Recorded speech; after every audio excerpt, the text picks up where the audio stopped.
Officer Holt ripped the federal ID straight from Naomi's hand, tearing it clean in half as the morning light caught the shredded laminate. Gasps rose from the line behind her, but Holt didn't even glance at them.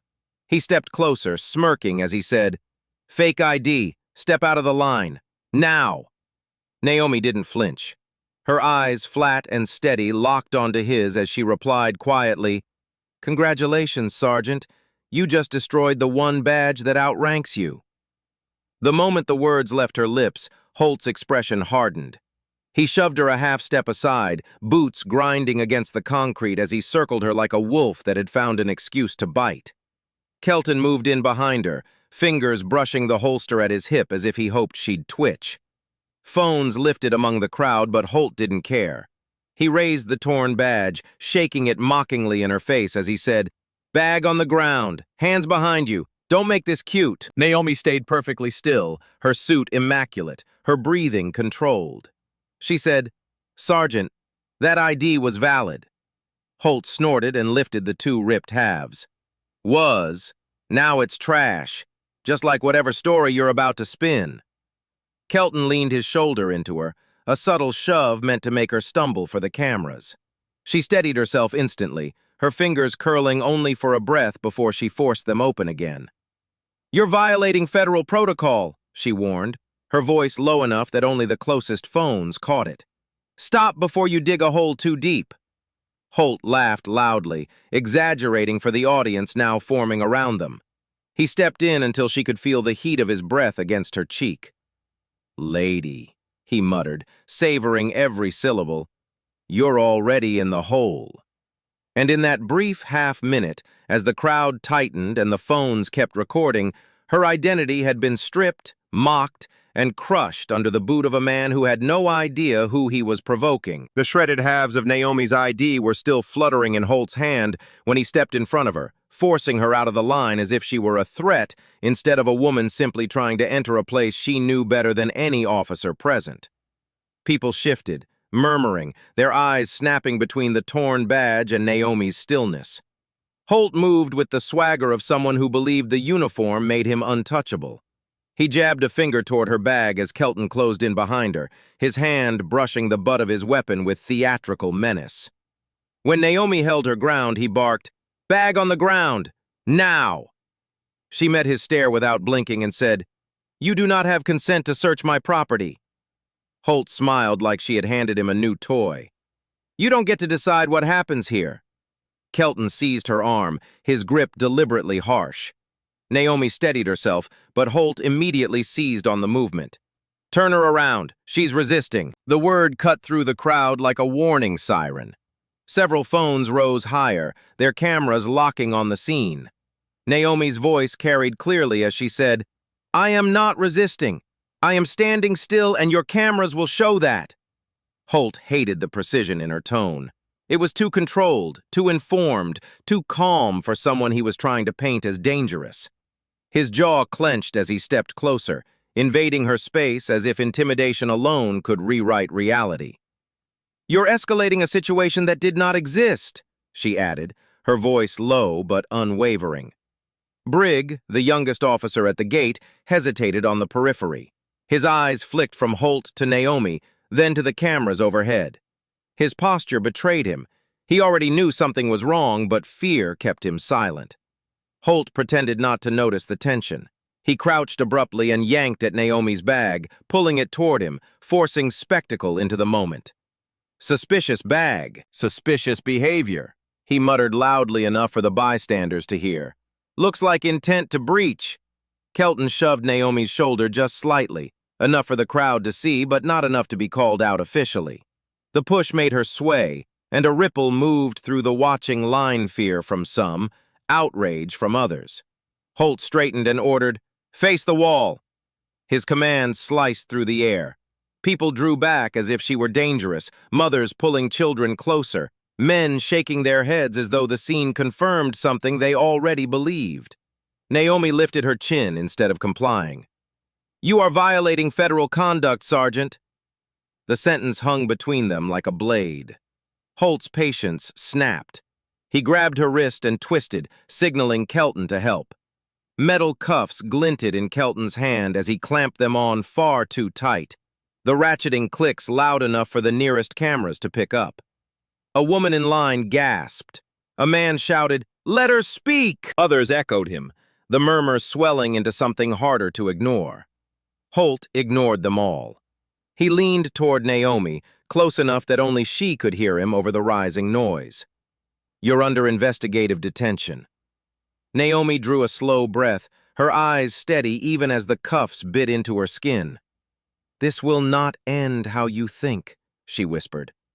Holt's expression flickered with irritation, but he pushed her forward anyway, forcing her past the line of shocked faces toward the small detention room inside the gate. Behind them, the crowd kept recording, their cameras capturing every second of a humiliation that had barely begun. Holt dragged Naomi through the steel door beside the inspection gate, the metal groaning as it slammed shut behind them. The small holding room swallowed her in its harsh white light, every corner watched by ceiling-mounted cameras that blinked like cold, mechanical eyes. The muffled roar of the crowd seeped in through the seams of the Wallinger, confusion, disbelief, yet none of it could reach her here. Holt shoved her down onto a metal chair and snapped, "Sit! Don't make this harder." The legs screeched against the floor, but Naomi kept her posture straight, breathing evenly as she scanned the room. 2 cameras, 1 emergency exit locked from the outside, a recording mic embedded into the table. She knew this setup by heart. She had designed rooms like this. Kelton unzipped her bag without a warrant and began rifling through it, scattering her belongings as if expecting explosives to fall out. She watched him flip open her notebook, shake her ID lanyard pieces, unzip pockets she hadn't touched in weeks. "You are violating federal property search codes," she warned, her voice controlled but unmistakably firm. Holt didn't even look up. He answered with a thin smile, "And you're not in a position to quote the law." In that moment, she felt the sting of something deeper than the torn ID. This was identity stripping in the very institution she once commanded. Holt moved to the center of the room and deliberately positioned himself in full view of the camera. He puffed out his chest and began speaking loudly, performing authority like an actor hitting his mark. This detainee attempted entry with fraudulent identification. Subject became combative during routine inspection. Kelton nodded obediently beside him, reinforcing the lie with silent choreography. Naomi cut in, "That's false information." Holt pivoted the camera toward her, widening the angle so her cuffed wrists were clearly visible. "She's continuing hostile behavior," he declared. His voice was smooth, rehearsed, weaponized. She could see it now, the strategy she had warned new recruits about. First report wins. Whoever submitted the initial narrative shaped the entire chain of events. Brigg hovered in the doorway, his face tight with unease, his fingers flexing at his sides as if part of him wanted to intervene. But fear held him there, frozen between duty and conscience, and Naomi recognized the look. She had seen it on many young officers, the moment they realized they were trapped inside someone else's corruption. Outside, the crowd's agitation climbed. The muffled walls did nothing to hide the shouts. "She didn't resist! We saw everything! Let her out!" A couple tried to live stream, but secondary security blocked their angle, barking that federal policy forbade filming. "You can't hide this!" a woman yelled, her voice cracking with fury. The noise vibrated through the air vents, carrying with it a strange mix of solidarity and helplessness. Naomi felt the support, but it was a powerless kind. Just sound waves trapped outside steel walls. Inside this room, authority wrote the truth, and she had no leverage to overwrite it. Holt returned to the desk and typed rapidly, adding new charges with the ease of a man who had done this many times. "Attempted breach," he muttered as he checked a box. "Suspicious equipment." Kelton pulled a small item from her bag, a laser conference pointer she used for briefings, and held it up triumphantly. "Looks like she intended to access restricted systems," he said. Naomi stared at him in disbelief. "That's a conference pointer." Holt didn't bother glancing her way. "A tool can be used for many things." His tone was clinical, emotionless, the tone of someone molding reality to fit his needs. She felt the pressure building, not physically but structurally, the way a system could tilt against you until even your belongings became evidence of crimes that never happened. She straightened in her chair and said, "Review the gate footage. It will show I presented valid ID calmly." Holt snorted. "Footage review requires supervisory clearance, and you don't have any." Naomi's eyes sharpened. "I do." The words slipped before she could stop them, a reflex born from decades of authority. Holt froze for a fraction of a second, then laughed loudly, mocking. "Oh, really? Higher than me?" Her silence afterward was a trap she could not escape. She couldn't reveal who she was, not here, not under these circumstances, not with classified protocol binding her tongue. Her silence became another weapon they used against her, twisting it into guilt. The door opened, and Deputy Marshal Lang entered with the heavy, deliberate steps of someone accustomed to being feared. Holt straightened instantly, shoulders snapping back into form. Lang surveyed the room with a sharp, authoritarian calm. "What's the situation?" he asked. Holt answered with the confidence of a man who believed the world would bend to his version of it. He outlined the fabricated story with precision, layering lies over the truth until Lang nodded as though it all made perfect sense. Naomi tried to interject. "Sir, this is an unlawful detention. They destroyed my ID," and Lang cut her off with a dismissive flick of his voice. If the ID was legitimate, it wouldn't tear so easily. Holt smirked, savoring the validation. Naomi felt a cold weight settle in her chest. If even Lang, someone positioned at the next tier of authority, accepted Holt's fiction, then the system itself was aligned against her. Lang set a form on the table. "Acknowledgement of questionable identification," he said. "Sign this, and we'll downgrade the incident to a routine discrepancy." Kelton leaned in and whispered, "It's the easiest way out." Naomi lowered her eyes to the printed text. "Subject acknowledges presenting documentation inconsistent with federal verification standards." It was a trap disguised as mercy. Signing it meant admitting wrongdoing. Signing it meant destroying everything she had built. She lifted her chin and said quietly, "I will not sign a lie." Lang's expression didn't change, but something hardened in his eyes. "Then you'll remain detained." He issued the order with a finality that echoed off the metal walls. "Hold her for internal verification." Kelton grabbed her arm again, harsher this time, guiding her toward the caged holding cell on the other side of the room. Holt glanced at the camera as he declared triumphantly, "Detained. Possible breach risk." The words sounded final, as if he were nailing shut a coffin. Outside, the crowd's chants grew louder, but the walls muted them into a distant blur of outrage. Naomi sat on the cold metal bench inside the barred cell, the cuffs still biting into her wrists. The fluorescent light washed her face in stark white, exposing every line of tension but hiding nothing of her resolve.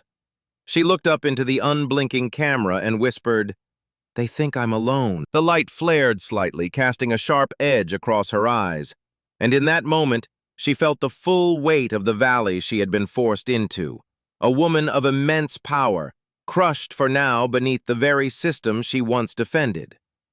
Outside the gate, a young man pressed himself against the metal barricade, phone lifted, breath shaky as he said into the live stream, "They're holding her without cause! Look at this! Look at what they're doing!" Within seconds, comments poured in. "What happened? Why her? Someone call a lawyer!" Scrolling so fast they blurred. The viewer count spiked, doubling, then tripling. But before he could turn the camera toward the building, 2 security officers rushed him. One blocked the lens with a gloved hand, shouting, "Federal property! Streaming prohibited!" Another officer hunched over his own phone, rapidly reporting the stream from multiple ghost accounts. The video froze, pixelated, glitched, and vanished. Around them, people erupted in protest, voices sharp and angry, but Naomi only heard their outrage as warped echoes through the steel walls. The speed and precision of the takedown chilled her.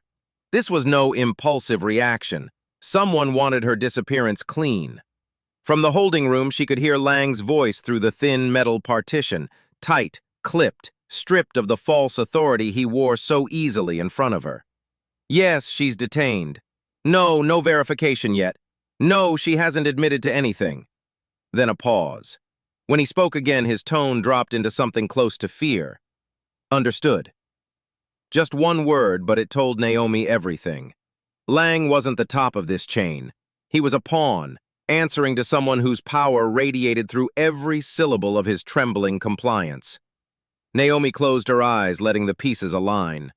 Holt and Kelton were just foot soldiers. Lang was a functionary. Behind them was a structure, organized, deliberate, and suddenly very interested in silencing her. Across the hall, Holt sat before the Regional Intelligence Framework terminal, the glow of the blue interface painting his face in sterile light. His fingers moved with mechanical certainty. Subject displayed agitation. A green tick flared. Subject attempted to conceal device. Another tick.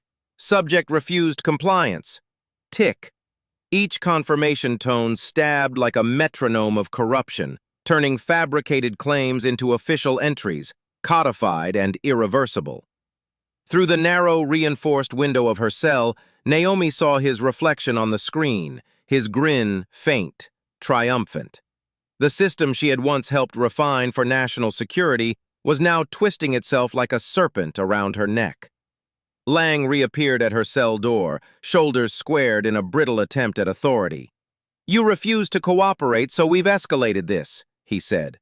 Naomi rose slowly, keeping her voice steady. "I know the exact clearance chain. You're skipping 3 mandatory verification steps." Lang froze mid-breath. "And how do you know that?" Naomi said nothing. Silence pooled between them, heavy as concrete. She could not reveal who she was, not without breaking her own operational protocol. Lang narrowed his eyes and tapped something onto his tablet. Suspicious knowledge, noted. Her expertise, once a shield, was now being weaponized against her. Somewhere in the building, a phone notification chimed, a sound too ordinary to match what it carried. Someone in the facility had leaked a 10-second clip of Naomi in cuffs. The video hit Twitter like a spark in dry brush. The caption was simple: "Black woman detained at federal gate without cause." Within minutes, retweets and comments piled into a rising wave. Hashtag at the federal gate flickered onto the trending bar. In the security office, a small TV played a breaking news alert. Holt glanced up, his posture stiffening for half a second before he smoothed it out with a dismissive smirk. "Internet noise," he muttered. "It'll pass." Naomi knew better. The truth had found a crack. The internal phone rang, sharp and urgent. Lang answered. "Yes, understood." When he turned back toward her, his expression had hardened in a way that made her stomach drop. "Your clearance is suspended pending verification." The sentence hit her like a blow to the sternum. In her world, suspension wasn't administrative. It was erasure, a void where identity used to be. Behind Lang, Kelton smiled, a small, satisfied curl of the lips that made the room feel even smaller. Naomi inhaled, but the breath scraped painfully in her chest. Holt swaggered in moments later, tossing a form onto the table as if delivering a punchline. "Sign this and you walk out." Naomi read the printed line. "Subject acknowledges presenting fraudulent identification inadvertently." She lifted her eyes to meet his. "I'd rather stay in here than accept your fiction." Holt barked a laugh. "Then enjoy the stay. Headquarters will love hearing about your attitude." His footsteps retreated, leaving a stench of self-assured victory behind him. Outside, the crowd surged. What had begun as murmurs now roared like a wave breaking against concrete.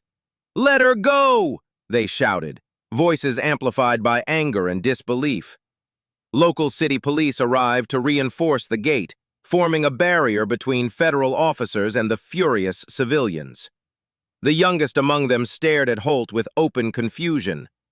"Why is she even detained?" he asked. Holt snapped, "Not your concern." But Naomi heard it, the first fracture in the narrative they were trying to build. Even inside their ranks, doubt was taking root. Lang paced in front of the control screens, reviewing Holt's report. The inconsistencies were glaring now that media pressure loomed outside. He murmured, We proceed, his voice brittle. Briggs stepped forward hesitantly, his conscience pushing past fear. Sir, the footage doesn't match the report. Silence dropped like a weight. Lang turned, eyes flat. Footage is restricted. Delete temporary cache. Briggs' face drained of color, a final chance for truth smothered before it breathed air. They escorted Naomi back to her cell. The steel door slammed shut with a metallic finality, the echo rising into the fluorescent-lit chamber like the closing of a tomb. She sat on the cold bench, wrists throbbing beneath the too tight cuffs. The overhead light carved harsh shadows down her cheekbones, elongating her silhouette across the concrete floor. Above her, the ceiling-mounted camera stared unyielding, unblinking, indifferent. A mechanical witness to a human unraveling. Naomi lifted her face, eyes steady despite the weight pressing on her chest, and whispered, "You think I am alone, but I am not done." She had lost her voice, her name, her authority, her standing, but not her will. The holding cell hummed with a sterile quiet, the kind that didn't soften with time but pressed harder the longer she stayed in it. Naomi sat alone on the metal bench, spine straight, hands resting in her lap, illuminated by the same unchanging white light that washed every detail of the room into harsh clarity. Above her, the ceiling-mounted camera tracked her with its slow, mechanical blink, an unblinking eye that seemed less like surveillance and more like a reminder, you have no control here. She inhaled, forcing the air to steady inside her chest, and began mapping every procedural violation in her head. Each step Lang and Holt had twisted, each protocol they had bypassed, each safeguard they had corrupted. She knew exactly what they were doing. Identity stripping, narrative seizure, systemic erasure. Outside, the crowd's shouts still rippled faintly through the steel walls, but those voices felt farther with every minute, like the world itself was being moved away from her on invisible rails. The silence inside the cell grew heavy enough to feel like a second atmosphere, pressing against her skin, reminding her this was the bottom, the absolute bottom of her descent. In the adjoining control room, Lang slipped in quietly, as though he didn't want anyone to see him second-guessing himself. He typed Naomi's name into the National Clearance database, expecting the same routine profile he saw for every other civilian he'd detained. But the screen pulsed red. Access restricted. Level red. Lang froze. Holt leaned over his shoulder. "What does that mean?" Kelton asked, confusion wrinkling his brow. Lang's throat tightened. "It's probably an error," he said too quickly. His eyes darted away from the monitor. "Continue detention procedures." But Lang's face betrayed him. He looked like a man who had just rattled the door of a locked room and felt something enormous breathing on the other side. Naomi, from her cell window, caught just a glimpse of their uneasy gestures. She didn't smile, but she understood. Her information wasn't inaccessible because she was insignificant. It was inaccessible because she wasn't supposed to appear in their system at all. Beyond the walls, the situation escalated with its own momentum. Activists had begun to gather, some carrying signs, others live streaming as they approached the barricade. "Release her now!" a woman shouted, her voice cracking with fury. Local PD tightened their line to push the swelling crowd back, shields up, batons low but ready. A young man stumbled when an officer shoved him, hitting the pavement hard enough for those nearby to scream in outrage. The noise surged, a tide of anger and fear and disbelief crashing against the metal defenses. Naomi heard a faint thud, then another, then the rising pulse of bodies pressing forward. She leaned toward the door, but the thick steel swallowed the chaos before it could reach her fully. She couldn't see them. She couldn't help them. The injustice that had begun with her was now spilling outward, tearing into people who didn't even know her name. Inside the hallway, Brigg approached Lang again, hesitant but compelled by something that refused to die inside him. "Sir, shouldn't we review the footage? I think we—" Lang rounded on him, stepping so close their badges nearly touched. His voice lowered into a venomous whisper. "Do you want to keep your badge, Brig?" The young officer's breath faltered. His shoulders collapsed inward as he stared at the floor, his hands balling into fists at his sides. "Yes, sir." Naomi watched the exchange through the narrow slit in her cell door.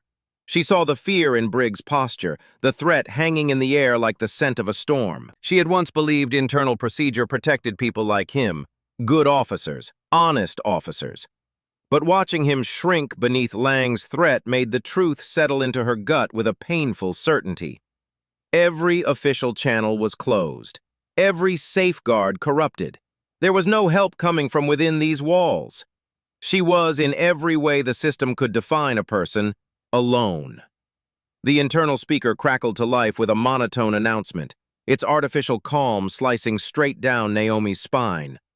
Subject Naomi, internal hold level 2, pending external directive. The words echoed in the control room like a verdict handed down by an invisible judge. No end time, no hearing, no oversight. Just a void, pending external directive, as if her entire existence had been handed off to someone whose name no one here dared speak aloud. Holt straightened, a satisfied smirk stretching across his face. "Good," he said almost to himself. "She's not going anywhere." It wasn't triumph in his voice, it was entitlement, the sound of a man who believed the system had just agreed with him. Naomi heard the announcement through the walls. Her chest tightened, a cold weight settling beneath her ribs. Level 2 internal hold wasn't detainment. It was disappearance. Freedom no longer existed on a timeline.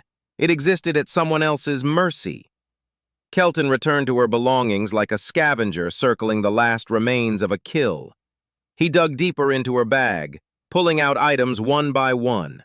A tube of lipstick, a slim badge holder now empty, neatly folded meeting documents. He picked up the lipstick and scoffed. "Who do you think you are that you need all this?" As if basic humanity were a privilege. Holt plucked the empty badge holder from Kelton's hand, holding it up by the corner so it dangled like a piece of evidence. "Fraud confirmed," he announced toward the camera, his voice thick with false certainty. Naomi met his gaze through the bars of the cell window. She said nothing. She didn't need to. The cold precision in her eyes made Holt look away faster than he intended. It was the last thing she possessed that they couldn't strip the knowledge of who she really was. Then Kelton placed her phone on the metal table for inventory. The screen lit up instantly. "Federal Secure Device. Lockout activated." A deep red interface blinked, warning anyone unauthorized to step back. Holt leaned in anyway. His eyebrows shot up. Well, well, look at that. She tried to hack into a federal system." He tapped the locked screen with a smug jab of his finger. "That's going into the report." He didn't realize the opposite was true. The lockout wasn't a sign of tampering. It was an automated defense triggered only for classified devices assigned to personnel at the highest security tiers. The machine was protecting her, but to them, it looked like guilt. To Naomi, it was proof she was still tethered to a world far above their comprehension. And yet she couldn't use it. She couldn't explain it. Her own security protocols had become weaponized against her. Back in the cell, the air felt denser with each passing second. The vents hummed in a slow, mechanical rhythm, counting down time she no longer controlled. The white light above her flickered microscopically, but never dimmed, never softened. It was an interrogation light disguised as standard illumination.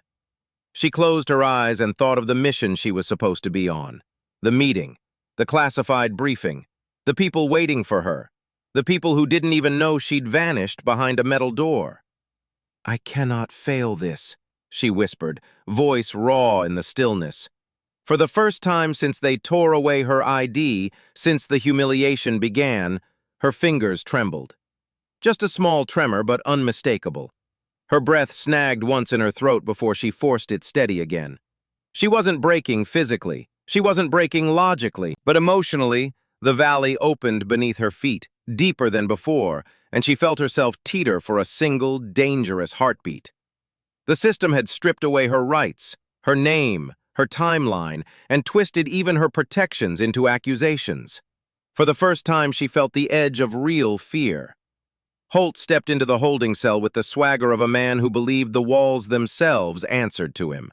He leaned against the doorframe, arms folded, eyes narrowed with manufactured authority. "A confession will fix all of this," he said, voice low and coaxing, as if he were offering her mercy rather than coercion. Naomi lifted her gaze slowly, exhaustion tightening the edges of her expression but never dimming the resolve in her eyes. "No," she replied, her voice steady despite the weight crushing her. "A lie won't." Something in Holt twitched. His jaw clenched, and he grabbed the edge of the metal chair she sat on, fingers whitening as though he might flip it, flip her, flip the entire situation into submission. Naomi didn't flinch. "You really don't know who you're dealing with," she said quietly, almost gently. That gentleness infuriated him more than defiance ever could. He let out a sharp, contemptuous laugh. "You're nobody," he spat, pushing off the chair and stepping back as if her presence offended him. The insult lingered in the air like smoke, meant to be final, meant to crush whatever remained of her spirit before she could even think of fighting back.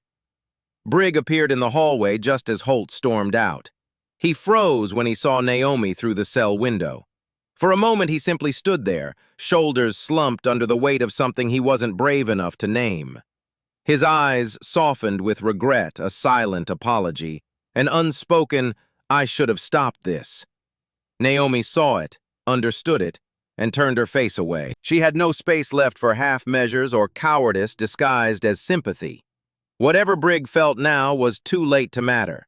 In this place, she had no allies, no one to believe, no one to trust. Her isolation wrapped around her like a second set of cuffs. Outside the federal gate, the world was finally catching fire.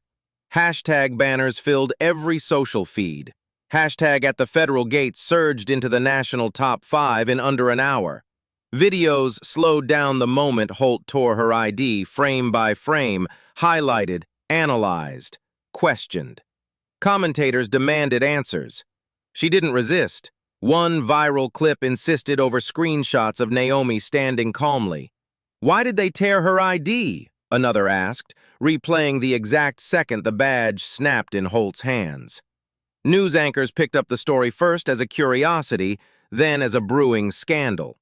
Several outlets aired a blurred conference photo of Naomi from a past national security seminar. The image had no name, no position, just her face captured mid-panel discussion. It wasn't enough to free her. It wasn't enough to shield her. But it was something. A glimmer of recognition in a sea of misunderstanding. A spark of truth beginning to glow, still too faint to reach the cell where she sat, still miles away from pulling her out of the valley. The hallway had been quiet for minutes, quiet in the way institutional buildings often were, filled only with the soft thrum of ventilation and the scattered, lazy footsteps of bored security guards. But then the stillness shifted. A new rhythm entered the space, a cadence too deliberate, too synchronized, too heavy to belong to anyone stationed here. The sound of boots dragging slightly on steel flooring, measured, confident, unhurried, rolled down the corridor like a low storm front. Naomi opened her eyes. She didn't sit up, she didn't tense. She simply listened, her breath barely moving as the footsteps drew closer. The ceiling camera above her blinked just once, its indicator light pulsing as if the system itself recalibrated at the presence now crossing its sensors.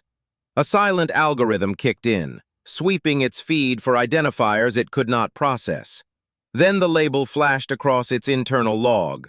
Unknown high-clearance presence. Outside her cell, Holt jolted at the sound. He glanced toward the hallway, jaw tightening, but even from the small window Naomi could see the color drain from his face. "Who the hell is that?" Kelton whispered beside him, voice shrinking as the steps grew louder. Lang didn't ask, didn't whisper, didn't move except to straighten his spine, heels clicking together instinctively. His posture shifted into that rigid, involuntary stance of an officer being inspected by someone leagues above his rank. He didn't know who was coming, but he knew enough to fear them. Naomi remained still, suspended in the quiet at the bottom of her valley. The storm hadn't arrived yet, but its pressure had.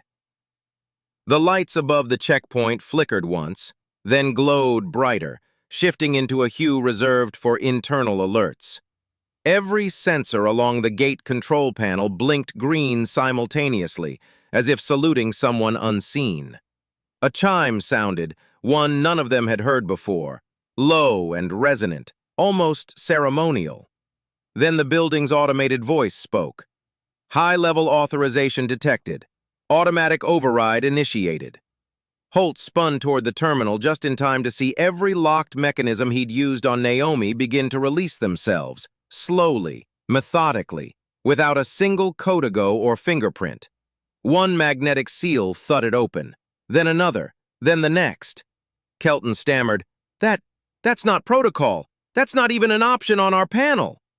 Before he could finish, the console Holt had used to fabricate his report flickered, glitched, and powered down in a sharp burst of static. Lang took one step backward. This isn't possible unless he swallowed the rest. He couldn't say the word. His brain refused. Inside the cell, Naomi lifted her gaze toward the ceiling, recognizing the pattern immediately. Only one clearance level on the entire federal chart triggered an automatic override. Tier 1, black clearance, a classification held by fewer than a dozen operatives in the country, people above department heads, above federal directors, people whose existence was redacted before their careers even began. They hadn't come to review the case. They hadn't come to support Holt. They'd come because she was here. Holt, oblivious in his arrogance, puffed up his chest. "Looks like someone higher up wants this handled properly," he muttered. "Good. About time." Kelton nodded eagerly, misunderstanding every signal flashing around him.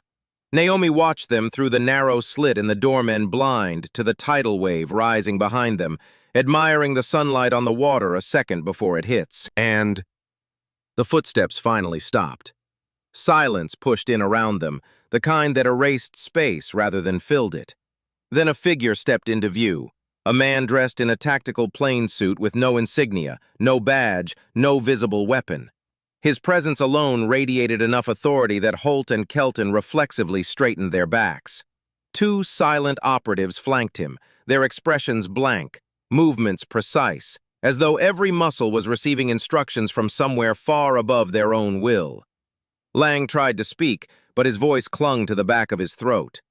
No one asked the newcomers to identify themselves. No one dared. The man in front scanned the hallway slowly, assessing its occupants like he was marking items off an internal map. His attention settled on the row of holding cells. Then he spoke. Only 3 words.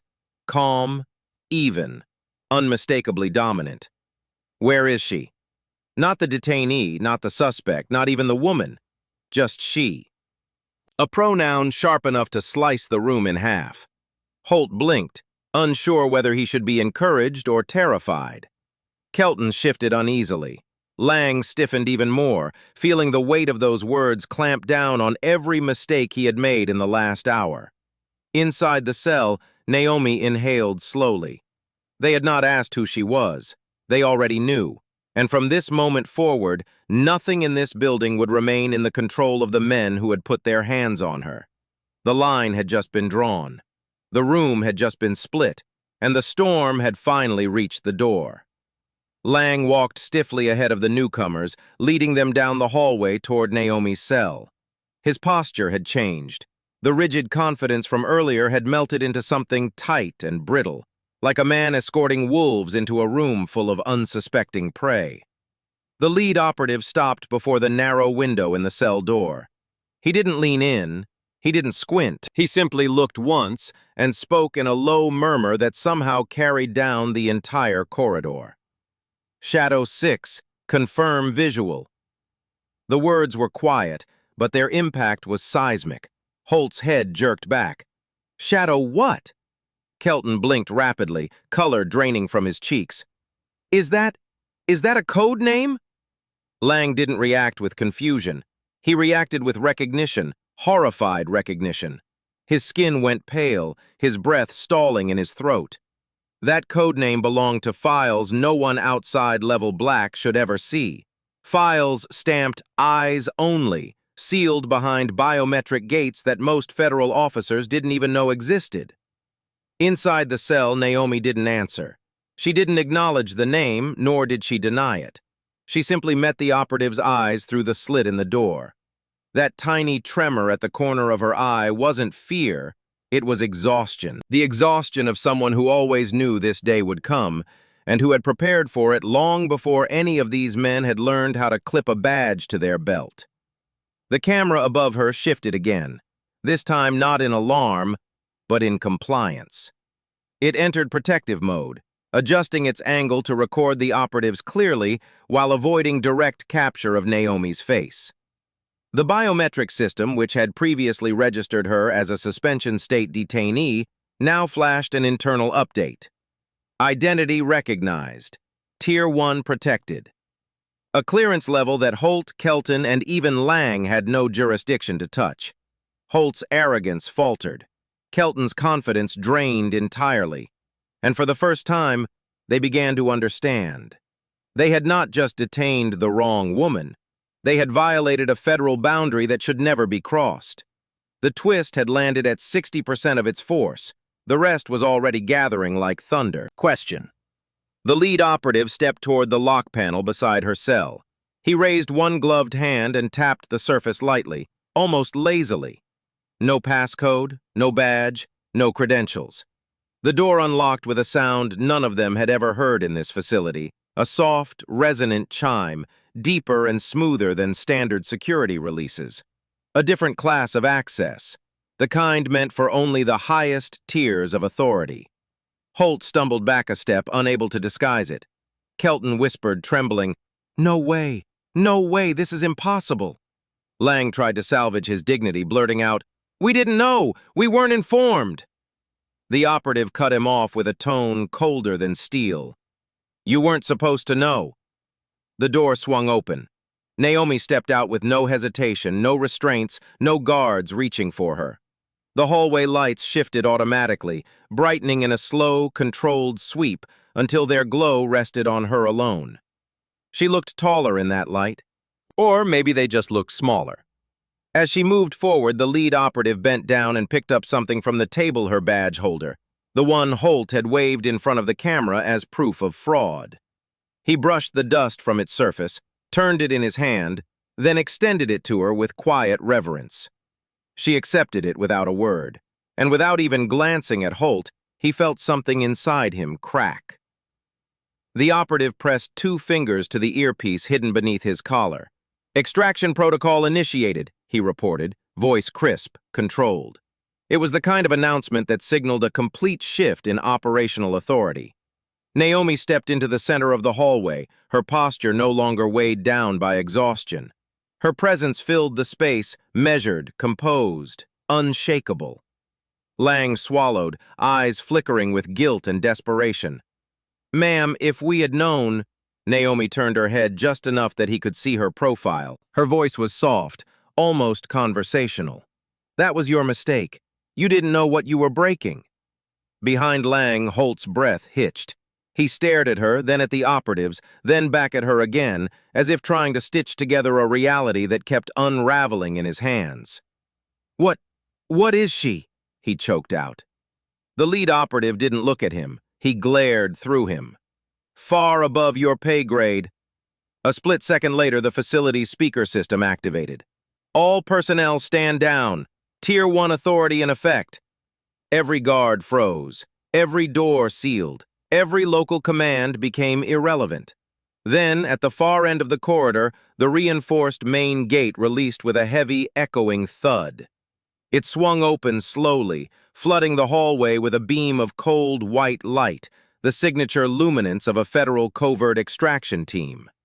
Naomi walked toward it without pausing, without acknowledging the men who had tried to dismantle her life.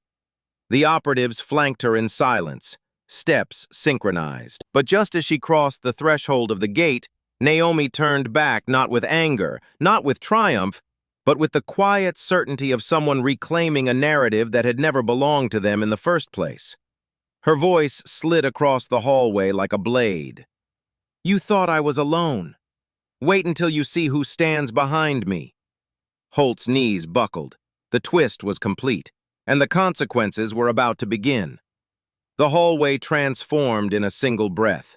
What had been a chaotic federal checkpoint minutes earlier was now a controlled, surgically precise operation under Tier 1 command.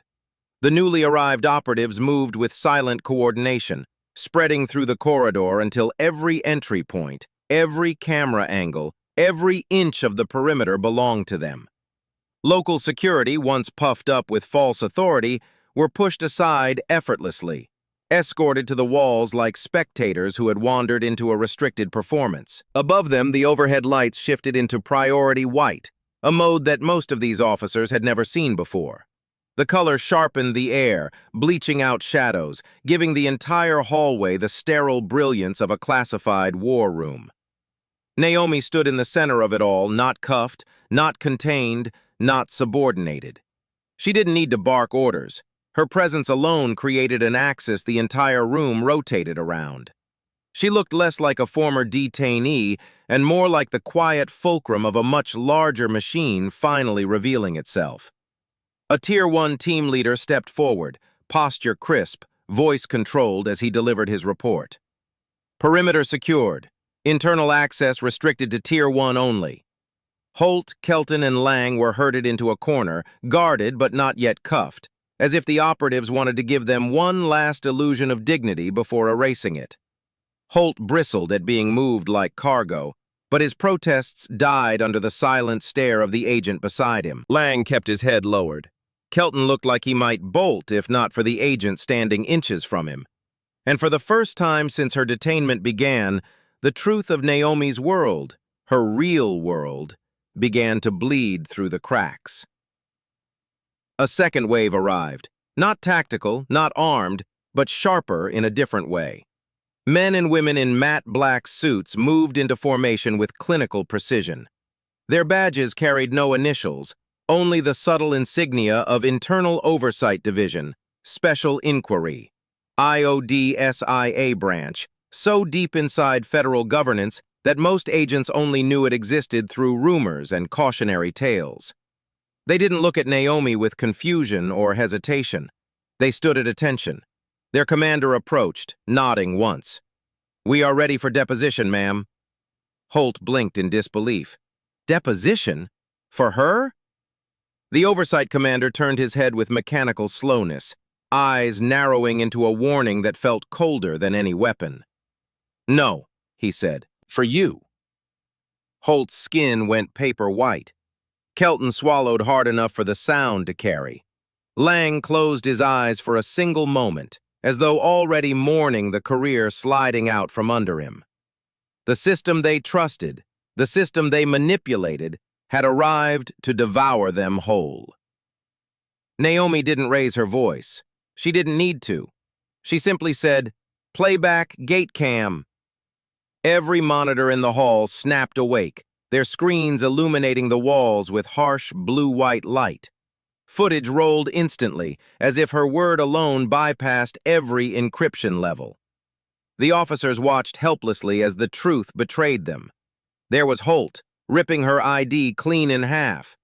There was Naomi, standing calmly, hands visible, no resistance. There was Kelton rummaging through her bag without a warrant or cause. There was Lang, planting false statements into the official report. The silence in the hallway cracked open. Holt lunged forward as if he could stop the screens by shouting, "That footage was restricted!" The oversight agent didn't even look at him when he replied, "Not to her." The room shifted again, not physically but morally, tilting hard in Naomi's favor. No threats, no revenge speech, just the unvarnished truth projected across every wall, indicting the men who once believed she was powerless. The reckoning had begun. Naomi didn't raise her voice, she didn't posture, she simply turned her head toward the central control panel and said, with the calm finality of someone speaking to a system that already knew her command, "Playback gate cam." Every monitor in the hallway blinked awake at once, sears of screens igniting like a constellation coming online. The footage rolled immediately, without loading, without buffering, without requiring clearance from anyone in the room. It obeyed her. The truth unfolded in perfect clarity. Holt on screen, grabbing her ID, ripping it apart. Naomi standing completely still, hands visible, posture calm. Kelton rummaging through her bag with the casual aggression of someone who believed he would never be questioned. Lang entering false statements into a federal report, each keystroke a quiet betrayal of the badge he wore. The room seemed to contract around the screens. The sound of Holt's own voice on the footage made him flinch. "That footage was restricted!" he shouted, the panic cracking straight through his anger.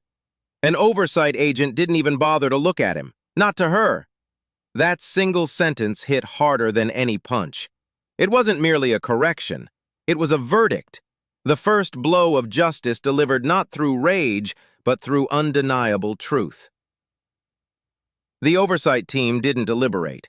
They didn't step aside to discuss. They didn't hedge. They assessed the situation with the efficiency of a scalpel touching flesh. Violation of federal ID protocol, obstruction of federal personnel, tampering with evidence, improper detainment, false reporting. Each charge fell heavily, echoing through the hallway like metal dropped onto stone. Holt forced out, "We followed procedure." "Which procedure?" the lead agent interrupted. "Allows destruction of level black identification." Silence. Kelton's mouth opened, then shut again. Lang's face went a shade paler, the kind of paleness that signaled a man seeing the edge of his own career dissolving right in front of him. The truth wasn't just revealed, it was weaponized, beautifully, precisely, by the very system they thought they understood. Justice, at last, showed it had a spine. Naomi stepped toward the main console, the click of her boots a quiet counterpoint to the tension. She reached for the keyboard and entered a command no one in that hallway had ever seen. Black 6. Executive Override. Instantly, all doors sealed with a thundering lock. Every camera lens swiveled, shifting into private mode. The monitors darkened, then relit with a secure insignia only Tier 1 could authorize. The entire building froze into a classified containment zone. A hush fell like dust. Naomi spoke softly, almost kindly, yet the room seemed to recoil as if the words were a blade. "From this moment, everything said here is classified." A few security officers visibly shuddered, the realization settling in. They weren't supposed to witness any of this. They weren't supposed to be anywhere near this woman's real world. The power peak didn't roar, it whispered. And because it whispered, it ruled. Naomi turned toward Holt. He lifted his chin, trying to assemble whatever scraps of confidence he had left. "I didn't know who you were." Her answer was steady and devastating. "And yet you thought you had the right to dismantle who I was." His breath hitched. It was the first time he truly felt the danger of what he'd done, not physically, but morally, professionally, existentially. Kelton whispered behind him, We followed your lead, Holt." Naomi's gaze drifted to him. "You followed fear, not protocol." Kelton lowered his eyes, shame clawing at his throat. Lang tried a different tactic, voice trembling into something almost pleading. "We can fix this. We can correct the reports." Naomi cut through him with a single sentence. "You cannot correct what you wrote in arrogance." Her revenge didn't require force. It required truth delivered with the authority of someone who had finally reclaimed her narrative. The lead oversight agent stepped forward, voice formal, final, and unarguable. "Effective immediately. Suspension, badge removal, and detainment for internal review."